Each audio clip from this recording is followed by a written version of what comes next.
Couple more things. I don't know how much time I got with you, but you had a big scare 2 weeks ago, and everybody here was like, "Oh shit, what happened to Bill?" Because you couldn't breathe, right? Right. And I talked to Dot.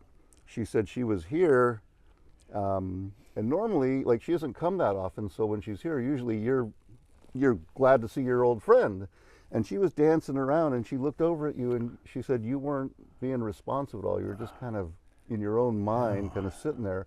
And she came dancing over to you, and you didn't respond. So she touched you, and you didn't. She said you didn't feel right, and that's when your friends came over and said, "Are you okay?" And you tried to pretend that you were okay, but you weren't okay. So at that moment, were you freaking out? Were you scared? Did you think you were going? What was happening in your head? It was a little while after that where I really couldn't breathe. You know? Yeah. I mean. So at first it was just a tightness maybe? Well, I'm 75 years old, Mm-hmm. and I've been diagnosed COPD. Mm-hmm. Mm-hmm. But apparently, this is my estimate, Mm-hmm. 3, maybe even 4 months I've been developing a case of pneumonia. Okay, so it's been some virus or some shit. Yeah, whatever it was building up in me. And that's adding to the And problem. I thought it was just the COPD because I Yeah. was old, and so I was just fighting it, and Yeah, yep. you know, and until that night it just got where So COPD, like, I don't have it, but I've heard it described like an elephant is sitting on your chest, like holding your lungs from it. Well, it comes out of, in my case at least, it comes out of what they call congestive heart failure. Oh, you have that? Yep. You know, and COPD is just, I think, a description of the extent of it. Yeah. Because your heart doesn't beat quite as strong as it should, and that causes fluid to build up in your lungs. And then pneumonia is fluid in the lungs too. And then that you get enough of that, and then you get a bacterial infection in that crap, right? Is that what was happening when you got to the believe hospital? so, because when I went to the hospital, they were feeding me antibiotics and oxygen, and so a few days later, you're feeling like getting a week better? later, yes. Yeah. Okay. Yeah, because you posted that thing on Facebook and said I had a scare. I went to the hospital, and then nothing. You know, like I said, update, Bill. You know, like what happened? You know, and I asked Angie, Angie, and she said I haven't talked to him, but I saw him driving around in his truck, and I said, oh, okay, so he's back, so that's good. And then we talked yesterday. And like I said last night, in fact, if you look on my YouTube page, earlier this morning I posted a YouTube. Okay. That's a thank you to the Pioneer Hospital people. Y'all know I had a little crisis a couple weeks ago. And so I got the camera on because I want to send the folks at Pioneer Hospital a thank you note. Okay, very cool. Because they took care of me so well.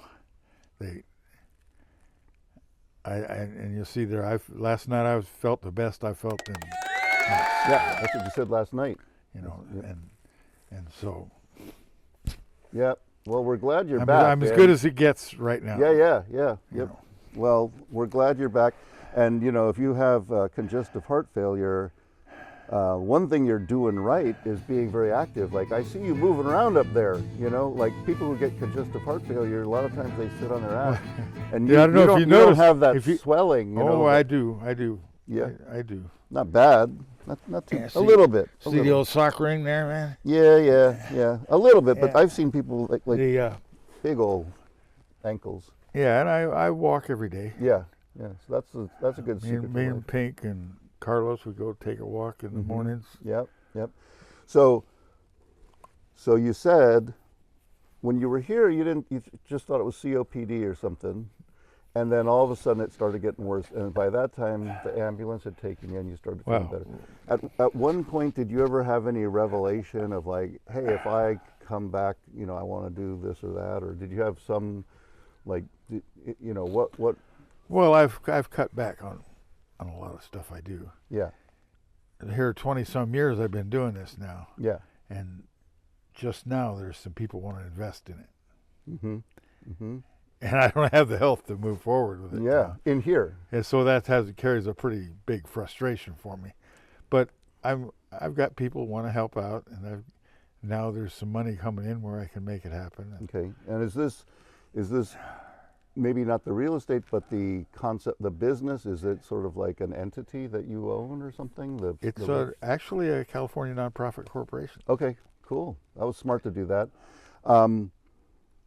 Now, I don't know if you can talk about Salvation Mountain, because I know there's some controversy right now. There's like a little... I don't know. There's some change going on. Yeah. Controversy. Somebody is trying to make a move to take over it or something. Oh, a preacher. that TD, but yeah. I think he's backed off now. Yeah. I think the community kind of... The community's told him that he was full of shit and he had to back off, you know. Overstepped, yeah. Yeah, I think that's pretty well, yeah. But right now, that has its own nonprofit. They're a nonprofit, which I actually have been with them since their beginning. Are you president of it? No, but I've been on their board since the beginning, back in 2011. Is Ron on the board? The caretaker? Ron was on the board for a while, but he backed off. And I recently, in the last year, I retired because, well, partly I needed to lighten my load because of my health, and partly because the style of management's starting to change. They keep you on as an advisor, maybe, or no? Absolutely, yeah. Okay. They're happy to. I'm still part of the family, but I've backed off from. Is there also some outside financial groups that are interested in helping? Well, that's part of why they had to go to the more business-like management style that isn't my way. Yeah, is so that they could tap into grants and stuff like that, you know. Dave Lowe, a few months back when they first opened up the Yellow Brick Road, it had been closed for a while, and we walked up on the top, and everywhere you look, it's like something just got repaired, something just got fucked up, something needs repair. It's like it's a never-ending battle. It is, because that hillside. Yeah. By the way, you know what Lake Cahuilla is? I've heard of it. Yeah. Okay. In Coronado's time, 500 years ago, what is now the Salton Sea was a huge freshwater lake. Okay. That covered most of Palm Springs, and what we call Salvation Mountain now is on the shoreline of that lake. Wow, it came all the way over there. Today, sea level is about in the parking lot there.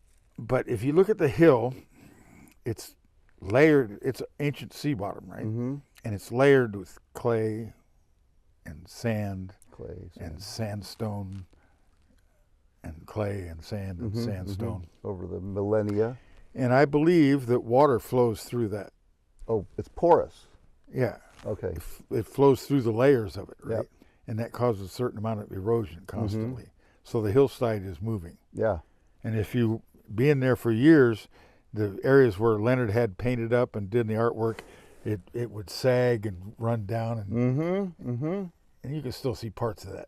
Right now. Yeah, and so it is a constant thing. So it looks like there's pressure coming from behind it, from the saturation, and also the cracks in the paint.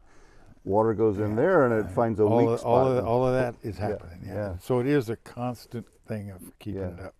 The only way to fix that is to get behind it with some heavy equipment and put like a seawall or something up to keep the moisture from... Well, my strategy from back when I was in Ron's position years ago, right?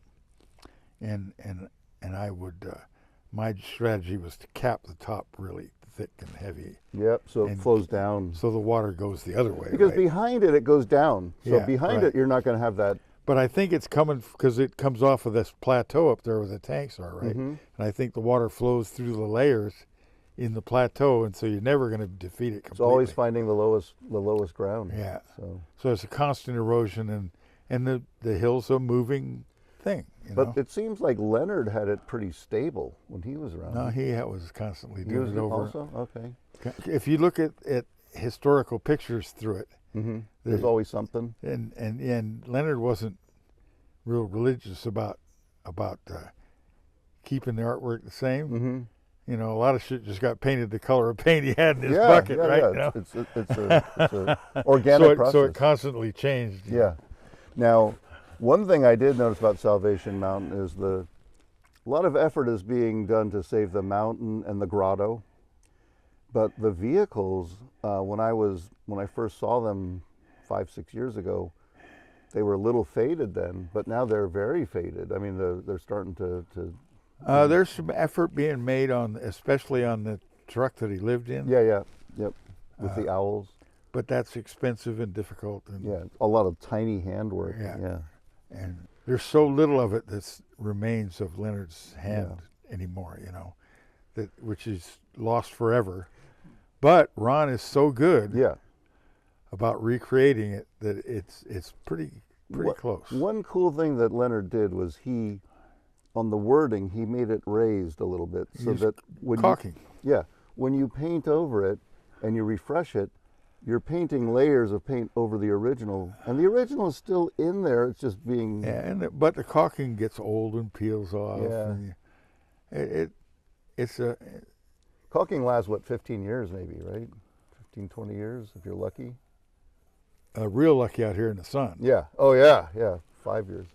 Yeah. Because you're a window and door guy, you would know about caulking. Yeah.